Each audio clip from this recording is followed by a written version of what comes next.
आनंद की अनुभूति होती है। कल्पना शक्ति एवं तर्क शक्ति का विकास करना, जो हमारा पद्य शिक्षण है वो हमारी कल्पना सोचने की शक्ति को और तर्क वितर्क करने की शक्ति का भी विकास करता है। तो ये सामान्य उद्देश्य, दो प्रकार के उद्देश्य होते हैं हमारे, विशिष्ट उद्देश्य और सामान्य उद्देश्य, जो अभी हम पाठ योजना करेंगे उसमें अलग अलग देंगे। तो पद्य शिक्षण की कुछ विधियां हैं।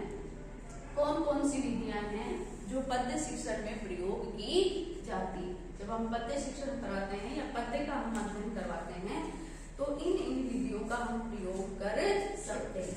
सबसे पहली हमारी विधि है दंडान्वय विधि। दंडान्वय, दंड प्लस अन्वय, संधि विच्छेद हम करेंगे इसकी। दंड प्लस अन्वय, दंड मतलब वाक्य, दंड मतलब क्या होता है? वाक्य। कोई भी जो श्लोक है उसको वाक्य में परिवर्तित कर देना, क्योंकि हम अन्वय करते हैं किसी भी श्लोक का, अन्वय करते हैं तो हमें कर्ता कहीं मिलता है, क्रिया कहीं मिलती है, कर्म कहीं मिलता है, सीधे उसका अर्थ थोड़ी निकाल देते हैं, पहले हम उसका क्या करते हैं? अन्वय करते हैं। ठीक है, तो वाक्य, दंड मतलब अन्वय, मतलब वाक्य में अन्वय करना। ठीक है, कि कहाँ पर कर्ता है, कहाँ पर क्रिया है, कहाँ कर्म है, उसको ढूंढ करके अन्वय में लगाना। और दंडान्वय विधि में क्या है? व्याकरणिक दृष्टि से प्रश्न पूछते हैं हम बच्चों से, या बच्चे हमसे पूछते हैं, भाव से संबंधित नहीं, व्याकरणिक दृष्टि से, कि इसमें कर्ता कौन सा है, कर्म कौन सा है, कोई शब्द आया है तो उसमें कौन सा प्रत्यय लगा हुआ है, कौन सा उपसर्ग लगा हुआ है, इसमें क्रिया कौन सी है, और उसके अनुसार हम एक क्रम से उनको पूर्ण वाक्य को बनाते हैं। दंडान्वय।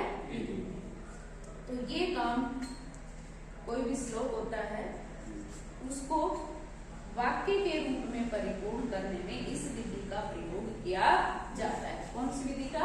दंडान्वय विधि का। आई समझ में सभी को? दूसरी विधि हमारी खंडान्वय विधि। दोनों में बहुत ही कम अंतर है।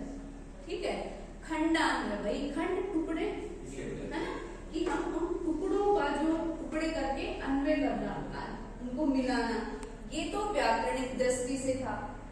ठीक है, कि हम कर्ता कहाँ है, क्रिया कहाँ है, इस तरह से पूर्ण वाक्य को बनाना।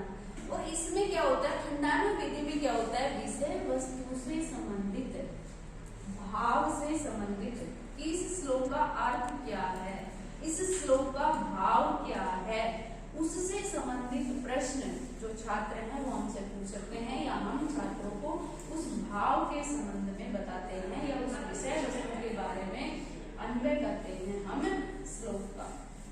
ठीक है, तो दोनों में बहुत ही बारीक अंतर है। दंडान्वय में वो व्याकरणिक दृष्टि से, इसमें व्याकरण देखा जाता है, इसमें व्याकरण देखा जाता है कि इसमें क्या क्रिया क्या होगा, इसमें विषय वस्तु और भाव की दृष्टि से देखा जाता है, उसकी दृष्टि से अन्वय किया जाता है। अगली हमारी है गीत विधि। आप सभी को पता है गीत विधि गायन शैली में हमें अधिक से अधिक प्रयास करना चाहिए कि कोई भी जो हम पद्य पढ़ाते हैं तो उसको हम गायन शैली में गा करके बच्चों को बताएं, कि इस तरह से, क्योंकि वो थोड़ा रुचिकर बन जाता है और बच्चे भी उसमें क्या लेते हैं, रुचि लेने लगते हैं। वो हमारा जो शिक्षण है वो भी कैसा बन जाता है, प्रभावशाली बने जाता है, और सब बच्चे साथ साथ मिलकर गाना भी प्रारंभ करेंगे। तो आप सभी को भी ऐसा करना चाहिए कि जब भी आप पद्य का शिक्षण करवा रहे हैं तो उसमें आप गायन शैली से जरूर गा करके बताएं बच्चों को। भाषा अनुवाद विधि। भाषा अनुवाद विधि में क्या है कि जो हमारा श्लोक दिया हुआ है, संस्कृत में दिया हुआ है, तो उसका अनुवाद मातृभाषा में करके बच्चों को बताना। कौन सी भाषा में?